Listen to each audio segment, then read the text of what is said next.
ಸಭಾಪತಿಯಾಗಿ Basavaraj ಹೊರಟ್ಟಿಯನ್ನ ಕಾಯಂಗೊಳಿಸೋದಕ್ಕೆ JDS plan ಮಾಡಿದೆ. ಜಾತಿ ಲೆಕ್ಕಾಚಾರದಲ್ಲಿ ಹೊರಟ್ಟಿಯನ್ನ ಮುಂದುವರಿಸೋದಕ್ಕೆ ದೇವೇಗೌಡರು ಲೆಕ್ಕಾಚಾರವನ್ನ ಮಾಡುತ್ತಿದ್ದಾರೆ. ಕಾಂಗ್ರೆಸ್ ನಾಯಕರೊಂದಿಗೆ ಮಾತುಕತೆಯನ್ನ ಆರಂಭಿಸಿದ್ದಾರೆ ಜೆಡಿಎಸ್ ವರಿಷ್ಠ ದೇವೇಗೌಡ.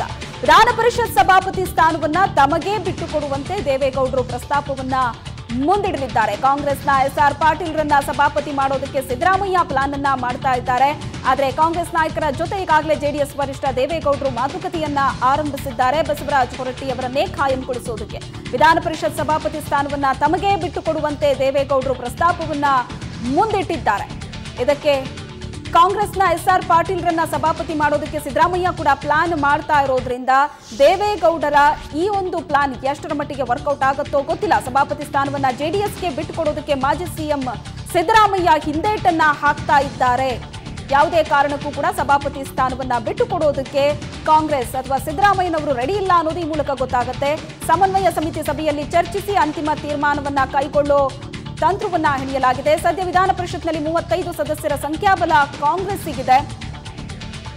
ಬಹುಮತ ಇರೋ ಕಾರಣಕ್ಕೆ ಸಭಾಪತಿ ಸ್ಥಾನವನ್ನ ಪಡೆಯೋದಕ್ಕೆ ಕಾಂಗ್ರೆಸ್ ಲೆಕ್ಕಾಚಾರವನ್ನ ಹಾಕ್ತಾ ಇದೆ. ಆದರೆ ಸಭಾಪತಿಯಾಗಿ ಬಸವರಾಜ ಹೊರಟ್ಟಿ ಅವರನ್ನೇ ಕಾಯಂಗೊಳಿಸೋದಕ್ಕೆ ಮತ್ತೊಂದು ಕಡೆ ದೇವೇಗೌಡರು ಕೂಡ ಪ್ಲಾನ್ ಅನ್ನ ಮಾಡ್ತಾ ಇದ್ದಾರೆ. ಸಚಿವ ಸ್ಥಾನ ನೀಡದಿರೋದಕ್ಕೆ ಹೊರಟ್ಟಿ ಮುನಿಸ್ಕೊಂಡಿರೋದ್ರಿಂದ ಅವರನ್ನ ಸಮಾಧಾನ ಪಡಿಸುವಂತಹ ದಾರಿ ಇದು ಅಂತ ಈಗ ದೇವೇಗೌಡರು ಶತಾಯಗತಾಯ ಸಭಾಪತಿಯಾಗಿ ಬಸವರಾಜ ಹೊರಟ್ಟಿ ಅವರನ್ನ ಕಾಯಂಗೊಳಿಸೋದಕ್ಕೆ ಯತ್ನವನ್ನ ನಡೆಸುತ್ತಿದ್ದಾರೆ.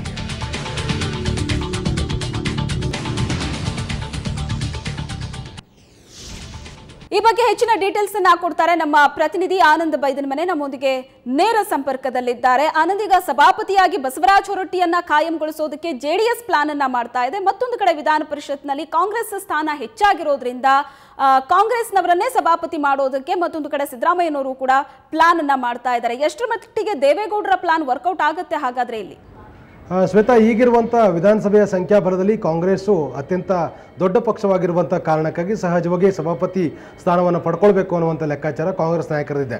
ಆದರೆ ಈಗಾಗಲೇ ವಿಧಾನಸಭೆಯಲ್ಲಿ ನಾವು ಈಗಾಗಲೇ ಸ್ಪೀಕರ್ ಸ್ಥಾನವನ್ನು ಕಾಂಗ್ರೆಸ್ಗೆ ಬಿಟ್ಟುಕೊಟ್ಟಿರುವ ಕಾರಣಕ್ಕಾಗಿ ವಿಧಾನ ಪರಿಷತ್ನಲ್ಲಿ ಸಭಾಪತಿ ಸ್ಥಾನವನ್ನು ತಮಗೆ ಬಿಟ್ಟುಕೊಡುವಂತೆ ಜೆಡಿಎಸ್ ನಾಯಕರು ಈಗಾಗಲೇ ಕಾಂಗ್ರೆಸ್ ನಾಯಕರ ಮುಂದೆ ಆ ಪ್ರಸ್ತಾಪವನ್ನು ಇಟ್ಟಿದ್ದಾರೆ. ಅದರ ಮುಖ್ಯವಾಗಿ ಮಾಜಿ ಪ್ರಧಾನಿ ದೇವೇಗೌಡರು ಕೂಡ ಈಗಾಗಲೇ ಹಂಗಾಮಿ ಸಭಾಪತಿ ಆಗಿರುವಂಥ ಬಸವರಾಜ ಹೊರಟ್ಟಿ ಅವರನ್ನ ಕಾಯಂಗೊಳಿಸಲಿಕ್ಕೆ ರಣತಂತ್ರ ರೂಪಿಸ್ತಾ ಇದ್ದು, ಈ ಹಿನ್ನೆಲೆಯಲ್ಲಿ ಕಾಂಗ್ರೆಸ್ ಮುಂದೆ ಹೊಸ ಪ್ರಸ್ತಾಪವನ್ನು ಇಟ್ಟಿದ್ದಾರೆ.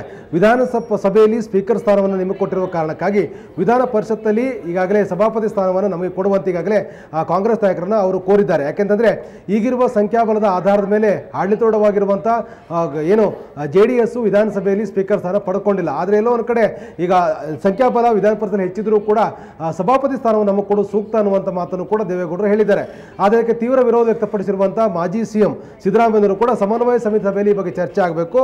ಯಾಕೆಂದರೆ ಈಗಾಗಲೇ ವಿಧಾನ ಪರಿಷತ್ತಲ್ಲಿ ಸಂಖ್ಯಾಬಲ ಜಾಸ್ತಿ ಇರುವ ಕಾರಣಕ್ಕಾಗಿ, ಅಂದರೆ 35 ಸದಸ್ಯ ಬಲ ಇರುವ ಕಾರಣಕ್ಕಾಗಿ ಕಾಂಗ್ರೆಸ್ನವರೇ ಸಭಾಪತಿ ಆಗಬೇಕು ಅನ್ನೋದು ಸಿದ್ದರಾಮಯ್ಯರ ಲೆಕ್ಕಾಚಾರ. ಹಾಗಾಗಿ ಈ ಕುರಿತು ಸಮನ್ವಯ ಸಮಿತಿ ಸಭೆಯಲ್ಲಿ ಚರ್ಚೆಯಾಗಿ ಅಂತಿಮ ತೀರ್ಮಾನ ಮಾಡೋಣ ಅಂತಕ್ಕಂಥ ಸಂದೇಶವನ್ನು ಕೂಡ ಈಗಾಗಲೇ ಜೆಡಿಎಸ್ ವರಿಷ್ಠರಿಗೆ ನೀಡಿದ್ದಾರೆ.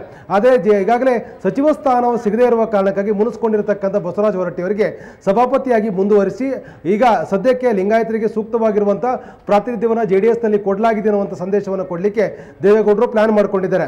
ಆದರೆ ಈ ಸ್ಥಾನದಲ್ಲಿ ಮುಂದುವರಲಿಕ್ಕೆ ಬಸವರಾಜ ಹೊರಟ್ಟಿ ಅವರಿಗೆ ಇಷ್ಟ ಇಲ್ಲ. ಇಷ್ಟ ಆದರೂ ಕೂಡ ಪಕ್ಷದ ಆದೇಶದಿಂದ ಹಂಗಾಮಿ ಸಭಾಪತಿ ಕೆಲಸ ಮಾಡ್ತಿರುವಂಥ ಹೊರಟ್ಟಿ ಅವರಿಗೆ ಸಚಿವ ಸ್ಥಾನದ ಮೇಲೆ ಆಸೆ ಇದೆ.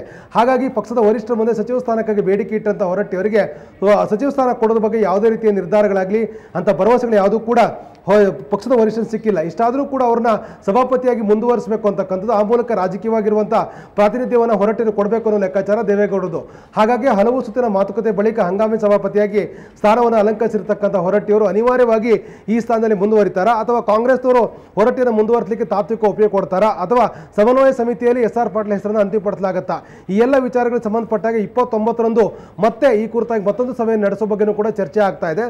ಹಾಗಾಗಿ ಬಜೆಟ್ ಅಧಿವೇಶನಕ್ಕೆ ಮುಂಚಿತವಾಗಿ ಈಗಾಗಲೇ ಸಭಾಪತಿಯ ಆಯ್ಕೆ ಸಂಬಂಧಪಟ್ಟಾಗೆ ನಿರ್ಧಾರಗಳನ್ನು ಮಾಡಬೇಕು ಅನ್ನೋದು ಎರಡೂ ಪಕ್ಷದ ನಾಯಕರ ಅಭಿಪ್ರಾಯವಾಗಿದೆ. ಒಟ್ಟಲ್ಲಿ ಬಸವರಾಜ ಹೊರಟ್ಟಿ ಅವರಿಗೆ ಅದೇ ಸ್ಥಾನದಲ್ಲಿ ಮುಂದುವರಿಸುವಂಥ ಪ್ಲಾನ್ ಅನ್ನು ಒಂದು ಕಡೆ ಜೆಡಿಎಸ್ ಮಾಡ್ತಾ ಇದ್ರೆ, ಯಾವುದೇ ಕಾರಣಕ್ಕೂ ಆ ಸ್ಥಾನದಲ್ಲಿ ಇರಬಾರ್ದು, ಬದಲಾಗಿ ಬೇರೆಯವರಿಗೆ ಅವಕಾಶ ಸಿಗಲಿ ಅಂತಕ್ಕಂಥ ಲೆಕ್ಕಾಚಾರ ಬಸವರಾಜ ಹೊರಟ್ಟಿ ಅವರದು. ಸಚಿವ ಸ್ಥಾನದ ಮೇಲೆ ಅತ್ಯಂತ ಪ್ರೀತಿ ಹೊಂದಿರುವಂಥ ಹೊರಟ್ಟಿ ಅವರಿಗೆ ಆ ಸ್ಥಾನ ಸಿಗತ್ತಾ, ಸಚಿವ ಸ್ಥಾನ ಸಿಗತ್ತಾ ಅಂತಕ್ಕಂಥ ಒಂದು ನಿರೀಕ್ಷೆಯಲ್ಲಿದ್ದಾರೆ. ಇಷ್ಟಾದರೂ ಕೂಡ ಈಗಾಗಲೇ ಹಂಗಾಮಿ ಸಭಾಪತಿ ಆಗಿರುವಂಥ ಹೊರಟ್ಟಿ ಅವರನ್ನ ಅದೇ ಸ್ಥಾನದಲ್ಲಿ ಮುಂದುವರಿಸುವ ಮೂಲಕ ಜಾತಿ ಲೆಕ್ಕಾಚಾರದ ಕಾರ್ಡನ್ನು ಪ್ಲೇ ಮಾಡುವಂಥ ಪ್ಲಾನ್ ಅನ್ನು ದೇವೇಗೌಡರು ಮಾಡ್ತಾ ಇದ್ದಾರೆ. ಶ್ವೇತಾ, ಥ್ಯಾಂಕ್ ಯು ಆನಂದ್, ನಿಮ್ಮೆಲ್ಲ ಡೀಟೇಲ್ಸ್ಗಾಗಿ.